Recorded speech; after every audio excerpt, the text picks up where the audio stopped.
What's going on? Welcome back to the channel. So today we're going to talk to you about Lucid. I want to go over some of the data points, break it down what moved it, and go over everything else that you need to know. But first, make sure you guys hit that thumbs up. And with that, let's get right to it. So Lucid had a pretty kick-ass day, went up 4.26%, 1227 the low, 1333 the high, and a lot of volume. So 9.2 million shares being traded. So Lucid had a lot of good momentum from the get-go. And a lot of that had to do with the most recent interview. And so Lucid did participate at the 53rd annual NASDAQ investor conference. So both 𝗖𝗢𝗡𝗡𝗘𝗖𝗧 and also Mark were there. There was a lot of good things that was stated. So I'll kind of go over that in a second, but ultimately throughout the day we did have some volatility. We got the 25 basis point cut that we were kind of anticipating.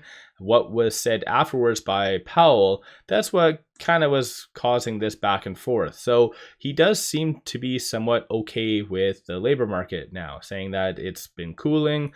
He's also somewhat okay with the level of inflation because he says subtract tariffs and whatever else, inflation and true inflation is roughly around 2%. So in general, that's good. One thing that he was somewhat cautious over was the real estate market. And one thing that caused this a little bit more of a push lower was simply Powell not really ready to talk about January. So he didn't really hint at any cuts. And that was the market kind of throwing a hissy fit because this is what was stated last week by 𝗪𝗡, saying that we most likely will be having both a December and also January cut. So it's just too high of expectations done by the broader market. So that is what caused all of this. But going back over here for a second, so the 53rd annual NASDAQ investor conference, this was done bright and early in the morning. And there was, like I said, a lot of good new information that was stated. So Mark did say, it was near the end of it. On a side note, I did actually post this on my channel, but near the end, Mark did say that they are producing like 1,000+ vehicles every single week.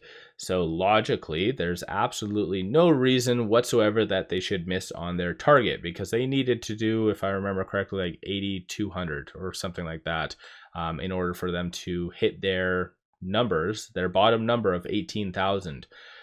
So yeah, I think in general, that is huge. Market was not anticipating that. And this is why you saw a lot of good positive price action, because yeah, the market was very doubtful about Lucid. Even myself, I thought that they were going to be between that 16, 17, possibly low end of 18 maybe, but most likely around that 16,000. So Mark kind of popped that bubble, so that was fairly bullish.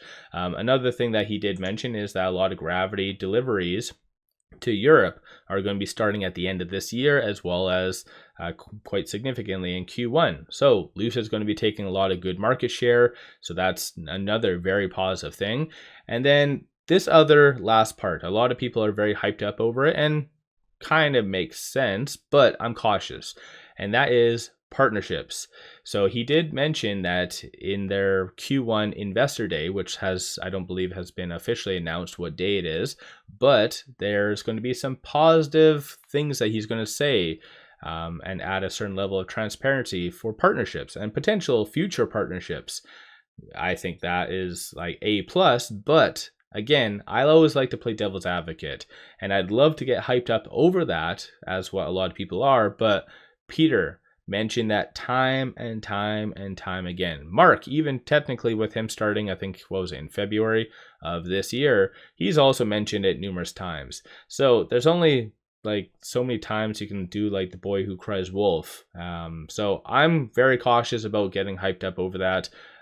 So hopefully it's something positive and it comes to fruition. But this definitely was a very big reason why Lucid did move higher.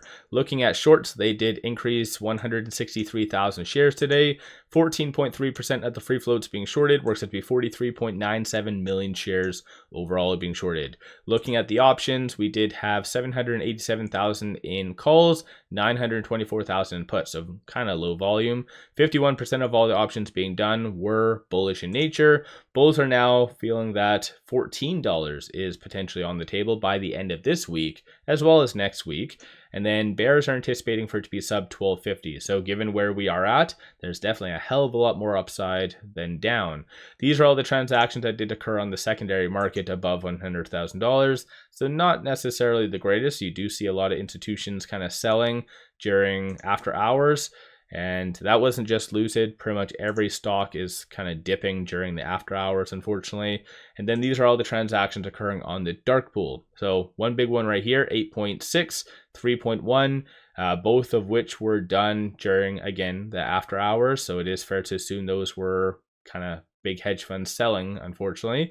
Aside from all that, though, with it closing at 1298, it is smack dab in the middle between this pivot and this S1. So 1186 and 1440 is going to be the next strong support and kind of target. And looking at the 1-day chart on a side note, quickly going over to the 4-hour just to give you a quicker viewpoint. So for those of you that want a dollar cost average or swing trade, just watch for this. So 1224, that's what it kind of bounced off of today. So that's a very good support level. And then 1337 is going to be the next strong target. And it kind of bounced off of that as well for the high. So 1333. So for tomorrow, just watch for 1267 and then 1337. Aside from all of that fun stuff, quickly popping right over here, Lucid's technicals still don't look that great. It did fail to get above that 10-day moving average, and that's generally a big deal to build up momentum. So I think overall the market's going to be digesting a hell of a lot of things tomorrow and over the next couple of trading days, mind you. So all Lucid needs to do is get over that 10-day moving average, and then hopefully algorithmic trading will start to really push it higher and continue this nice run, which kind of got stopped out on December the 5th.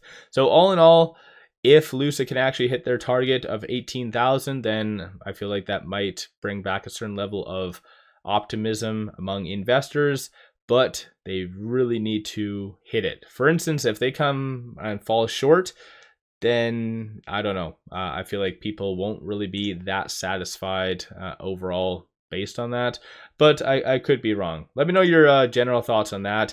Only other thing that kind of came out, which is, it's not really bullish, not really bearish, it's just more of a good FYI, and it was this right here. And so I've kind of brought up Claudio in the past, Claudio Alfonso, and so he's very much has all these connections, and so he usually is very bearish on Lucid, but he somehow has these secret inside sources that he gets information from Neo and also Lucid. And this one right here shows the kind of shitstorm that's happening. So it looks like Bach is actually suing Lucid for defamation. So as crazy as that is, but in here, if you actually do read this, it looks like Lucid has been somewhat blaming and did blame Bach for all the production delays that has happened over at least this last several years, which during earnings, Lucid tends to just cite them as supply chain issues. So this definitely was a very interesting type of thing. So yeah, it's kind of funny how all of this is playing out, but definitely I knew Bach didn't leave on his own accord, and this is why in that 8K document it kind of said that they were going to be paying him severance. But this is just more of a, if you have some spare time, as a fun read, just read this. I can post this in the description below as well for those of you that kind of want to know a little bit more stuff behind Lucid. But let me know your general thoughts on that in the comments below. One final thing, pop over to my Patreon if you're looking for some solid buy signals on stocks, options, crypto. Put out daily day trades, numerous swing trades. Worthwhile to pop over there and check that out. With all that said, appreciate all of you watching.